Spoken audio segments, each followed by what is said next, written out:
Hello বন্ধুরা, কেমন আছো তোমরা সবাই? সোনাই ফুড কুকিংয়ে তোমাদের স্বাগত। আজ চলে এসেছি নতুন একটি রেসিপি নিয়ে বন্ধুরা। আশা করছি এই রেসিপিটা তোমরা এখনও বাড়িতে তৈরি করোনি বা খাওনি।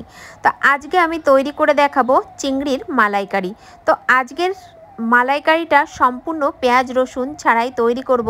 যারা পেঁয়াজ রসুন একদমই পছন্দ করে না তাদের জন্য আজকের রেসিপিটা। তো বন্ধুরা, এখানে আমি 600 গ্রাম মতো চিংড়ি মাছ নিয়েছি। তো ক পিস একটু বড় বড় আছে আর ক পিস ছোট সাইজের আছে। তো এখানে আমি চিংড়ি মাছগুলো আগের থেকে কেটে পরিষ্কার করে ধুয়ে নিয়েছি। এখন আমি এখানে কিছু টুথপিক এইভাবে ঢুকিয়ে নিচ্ছি চিংড়ি মাছের মধ্যে। ভিডিওটা স্কিপ না করে সম্পূর্ণ ভিডিওটা দেখার জন্য অনুরোধ রইল। তো একে একে আমি এইভাবে টুথপিকগুলো চিংড়ি মাছের মধ্যে ভরে নিয়েছি। তো এখন এর মধ্যে দিয়ে দেব আমি পরিমাণ মতো লবণ।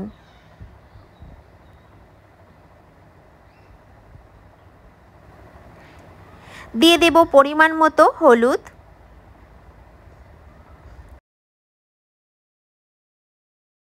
এবার সব কিছু ভালো করে মিশিয়ে নেব। আমি হাত ব্যবহার করছি না বন্ধুরা, আমি এইভাবে ঝেঁকে ঝেঁকে পুরো চিংড়ি মাছের গায়ে হলুদ লবণটা ভালো করে লাগিয়ে নিয়েছি। এখন সাইডে সরিয়ে নিলাম। আর এখানে আমি নারকেল নিয়েছি, বড় সাইজের একটা নারকেল ভালো করে কুড়িয়ে নিয়েছি। তো এবার কোরানো নারকেলটা সাইডে সরিয়ে নিলাম।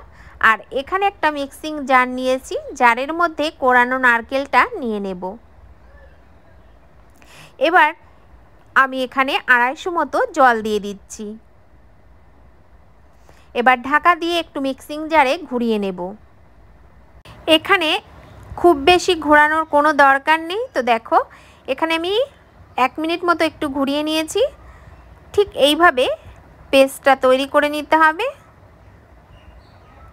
দেখেই তোমরা বুঝতে পারছো।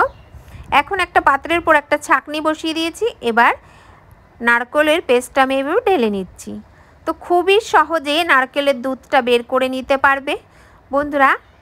খুব অল্প সময়ের মধ্যে নারকেলের থেকে দুধ বের করে নিতে পারবে। এখন সামান্য পরিমাণে কিছুটা জল এখানে আমি আবারও ব্যবহার করছি। ঠিক এইভাবে নারকেলের দুধটা সম্পূর্ণ আমি বের করে নেব। তো দেখো, এখানে নারকেলের দুধটা আমি বের করে নিয়েছি। এখন সাইডে সরিয়ে নেব।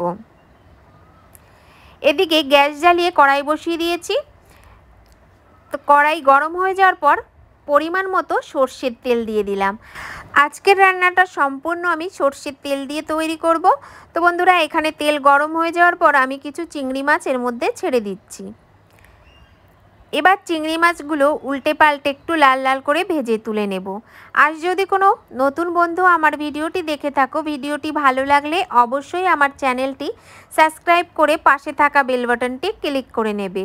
তো দেখো, এখানে চিংড়ি মাছগুলো ভেজে নেওয়া হয়ে গেছে। এখন তেল থেকে তুলে নিচ্ছি। বাদবাকি মাছগুলো আমি একইভাবে ভেজে নিয়েছি। এখানে আমি আরও কিছুটা সর্ষের তেল দিয়ে দিলাম। তেলটা গরম হয়ে যাওয়ার পর সামান্য পরিমাণে জিরে দিয়ে দিলাম। দিয়ে দিচ্ছি 2টো শুকনো লঙ্কা, একটা তেজপাতা। এবার ফোড়নগুলো ভালো করে ভেজে নিতে হবে।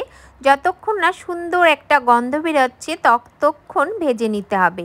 তো এখানে দেখো, ভেজে নেওয়া হয়ে গেছে। 1 চামচ দিয়ে দিচ্ছি আদা বাটা। দিয়ে দেব 1 চামচ জিরে বাটা, 1 চামচ ধনিয়া বাটা। এই মালাইকারি রেসিপিটা তৈরি করতে গেলে বাটা মশলাটা অবশ্যই ব্যবহার করবে।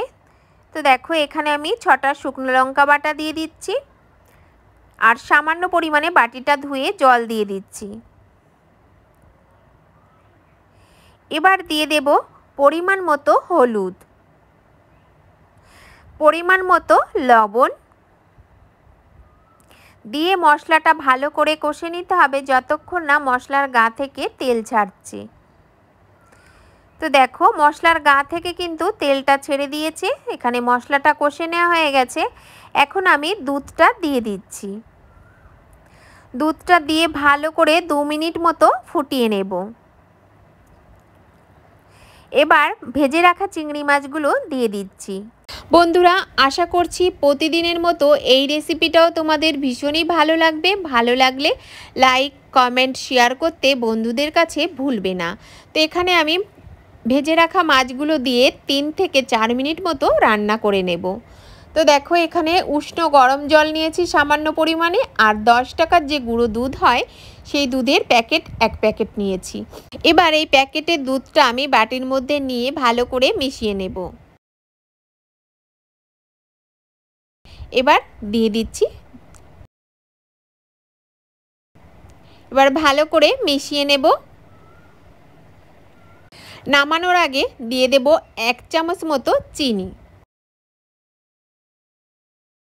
আর কিছু কাঁচা লঙ্কা দিয়ে দিচ্ছি। এবার আমি নামিয়ে নেব। তো এখানে মালাইকারি রেসিপিটা সম্পূর্ণ তৈরি হয়ে গেছে আমার। এবার একটা পাত্রের উপর আমি নামিয়ে নিচ্ছি। বন্ধুরা, এই মালাইকারি রেসিপিটা খেতে এতটা টেস্টি হয় তোমাদের বলে বোঝাতে পারবো না। গরম গরম ভাতে যদি হয় এরকম মালাইকারি, তাহলে 1 থালা ভাত নিমেষেই শেষ হয়ে যাবে, আমি কথা দিচ্ছি। তো বন্ধুরা, আজকের মতো এখানেই বিদায় নেব। দেখা হবে নতুন কোনো রেসিপি নিয়ে। ততক্ষণ ভালো থাকবে, সুস্থ থাকবে।